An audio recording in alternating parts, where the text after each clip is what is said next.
Tu t'es déjà demandé pourquoi les actions, les habitudes que tu as jour après jour sont telles qu'elles sont? Pourquoi ton premier réflexe est de prendre ton téléphone et pendant 15 minutes scroller sur Twitter? Pourquoi tu es aussi vivant qu'un zombie tant que tu n'as pas bu ton petit café? Pourquoi chaque jour tu persistes à repousser ton alarme à plus tard alors que tu pourrais tout simplement la reprogrammer? Pour ceux et celles qui ne l'avaient toujours pas compris au titre de la vidéo et avec l'intro, aujourd'hui je souhaite parler de la routine.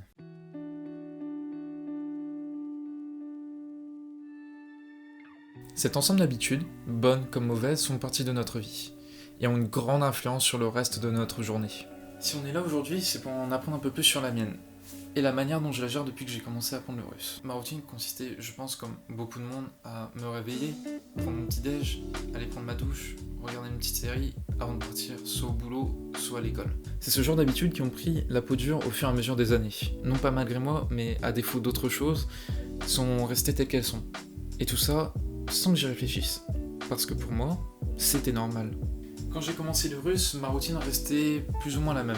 Petit à petit, j'ai commencé à prendre une certaine habitude à réviser en partie le matin. Vers le deuxième mois, je commençais à avoir une routine qui était plutôt bien tracée. Cette habitude que j'avais de regarder des séries chaque matin a commencé à diminuer de plus en plus. Ma révision avait pris une place beaucoup plus importante.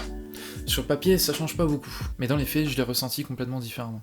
Je crois que j'en ai parlé un petit peu dans une de mes 2 premières vidéos, mais forcément quand j'ai commencé à apprendre le russe, j'ai eu le temps de découvrir plusieurs outils. Le premier c'était ce manuel-là, qui m'a servi pendant vraiment les 3 premiers mois. Au début je savais pas vraiment par où commencer, donc j'ai décidé de faire au plus simple. Je lisais un chapitre jusqu'à le comprendre à peu près correctement, avant de passer au suivant. Et chaque jour je recommençais la lecture de mes chapitres, du premier jusqu'à celui où j'en étais arrivé. Ça m'a pris 3 mois pour en arriver à bout. À ce stade, je sais toujours pas si, oui ou non, je peux dire si j'étais suffisamment rapide ou trop lent pour le finir.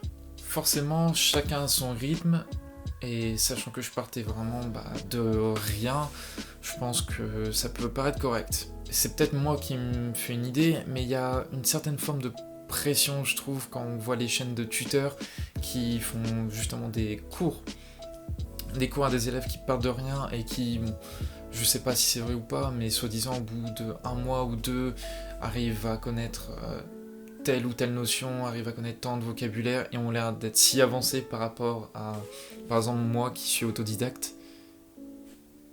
C'est sûr, ces élèves-là ont un professeur qui les aide et les accompagne de A à Z.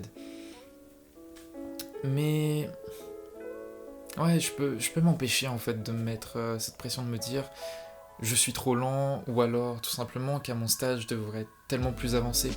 Pour donner un exemple de mes propos, on peut reparler du manuel.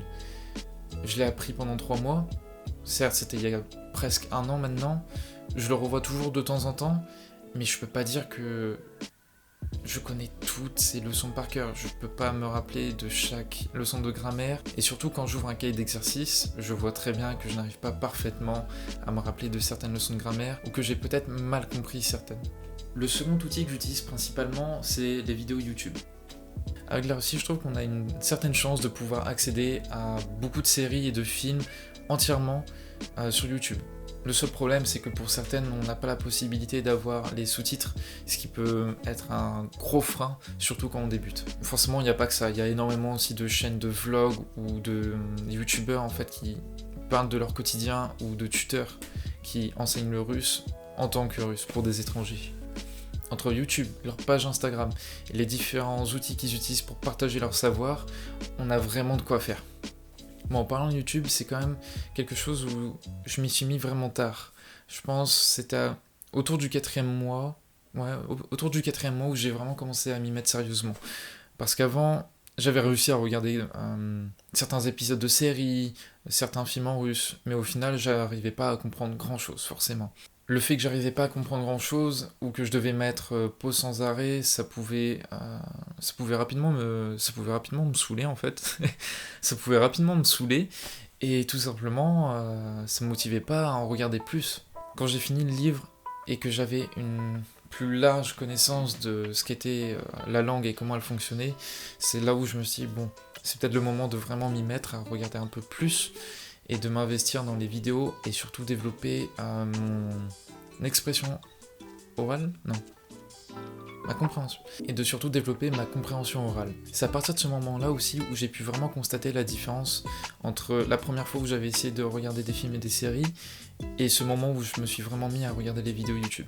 Alors je dis pas que j'arrive à tout comprendre, loin de là. Ça dépend de certaines personnes, la vitesse à laquelle elles parlent, et surtout la manière dont elles s'expriment. Donc à partir du 3e mois, quand j'avais fini de réviser intensivement le livre, mes habitudes changeaient un petit peu.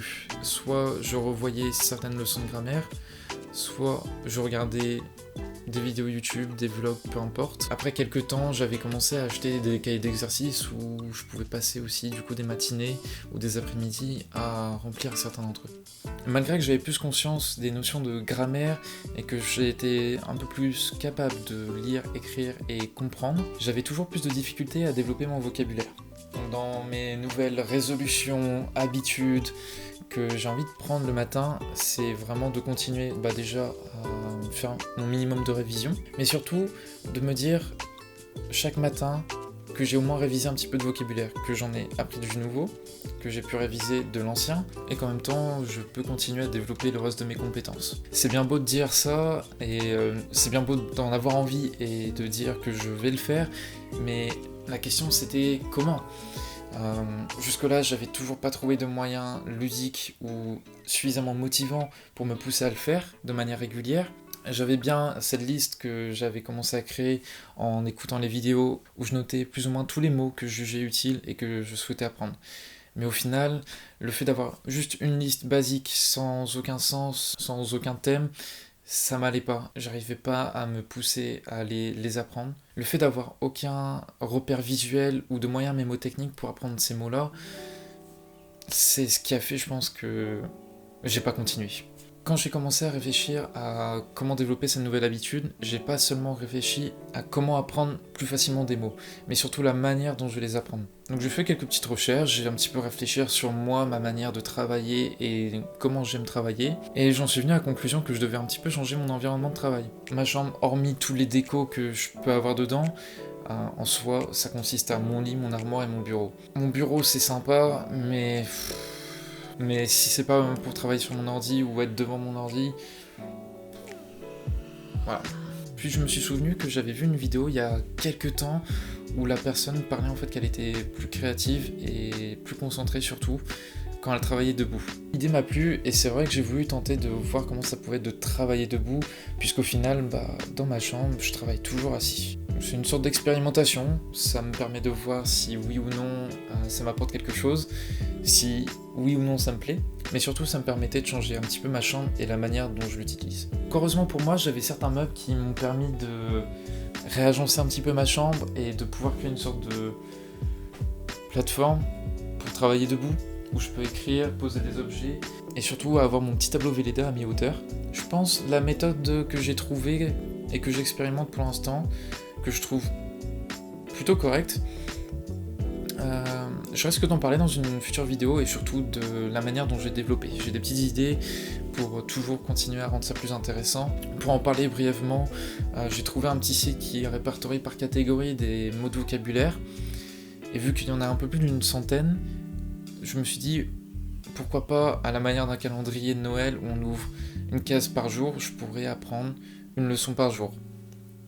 Les listes, elles comportent entre 15 et 20 mots, donc ce que je fais, c'est qu'à partir de la liste du site, je note sur mon tableau Velleda la traduction de chaque mot de la leçon en anglais, tout en essayant de les mémoriser en russe. Et toujours pour me rappeler facilement, je commence à les noter à l'écrit. Si mon cerveau connaît bien l'orthographe d'un mot, il va le mémoriser plus facilement. J'essaie de voir de tête si j'arrive à me souvenir de chaque mot et de l'orthographe. Si j'en oublie, ou si je l'ai mal orthographié, ça me permet d'identifier un peu les mots sur lesquels je bute et de pouvoir les mettre dans une sorte de liste à part. Et tout simplement pour finir, à partir du lendemain, je note sur l'autre côté du tableau la leçon de la veille pour noter celle du jour à gauche, et ainsi de suite. En plus de ça, ça me permet de réutiliser Ankydroid. Ankydroid et moi, ça n'a jamais vraiment matché. J'avais fonctionné en prenant des listes sur internet de mots les plus utilisés. Je l'ai tapé dans l'application, mais le fait de jamais avoir appris le mot, ou le fait que je le vois pour peut-être la deuxième fois, faisait que j'arrivais pas du tout à le retenir. Je savais pas son orthographe, et même s'il me le remontrait 2 minutes après, je me rappelais pas. Donc là, le fait de d'abord les mémoriser sur le tableau et ensuite de les noter sur Ankydroid pour les revoir soit le soir, soit le lendemain et au fur et à mesure des jours, ça m'a vraiment permis de les mémoriser, bon pour l'instant sur un moyen, si on peut même pas dire plutôt un court terme. Donc finalement, après autant de temps, j'ai pour l'instant trouvé une solution pour utiliser Ankydroid de manière régulière et surtout apprendre du vocabulaire de manière quotidienne. Donc là jusqu'à présent j'ai parlé un petit peu de comment je fonctionnais au quotidien, mais je pense que dans les futures vidéos que je vais faire, j'ai un petit peu parlé des idées que j'ai commencé à avoir et que j'ajouterai dans cette routine. Une routine pas seulement quotidienne, mais aussi hebdomadaire et peut-être mensuelle. Une autre chose que j'ai commencé à utiliser pendant que je refaisais tous ces petits changements, c'est d'utiliser une appli de routine que j'ai pu trouver en fait sur l'App Store. Elle part du principe que chaque personne boit de l'eau quand elle se réveille le matin. Et à partir de là, c'est à nous, les utilisateurs, d'ajouter nos propres tâches qui vont suivre. On les accumule, on fixe le temps qu'on s'accorde à chacune, et c'est à nous-mêmes de devoir dire à l'application si oui ou non on a validé cette étape ou si on a besoin d'un peu plus de temps. Le fait d'avoir une routine comme ça qu'on a programmé soi-même et dont on sait déjà à l'avance ce qu'on doit y faire et surtout les choses dont on a envie de faire, au moins à chaque fois qu'on a validé ce petit programme, il y a la satisfaction de se dire j'ai fait mon obligation du quotidien, maintenant je peux soit continuer à en faire plus dans la journée, soit vraiment me focaliser sur mes projets. J'ai mis un peu de temps à sortir cette vidéo, surtout parce que j'ai mis beaucoup de temps à écrire le script, à le réécrire et à toujours modifier des petits détails par-ci par-là. Et au moment où je tourne cette vidéo, à retourner des scènes encore et encore, de différentes manières, et aussi mon humeur de manière générale.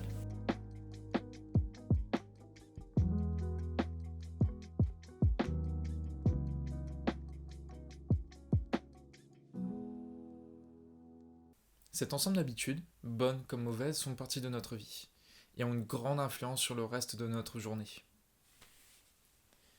C'était si compliqué de fixer la caméra et dire la phrase correctement. Oui!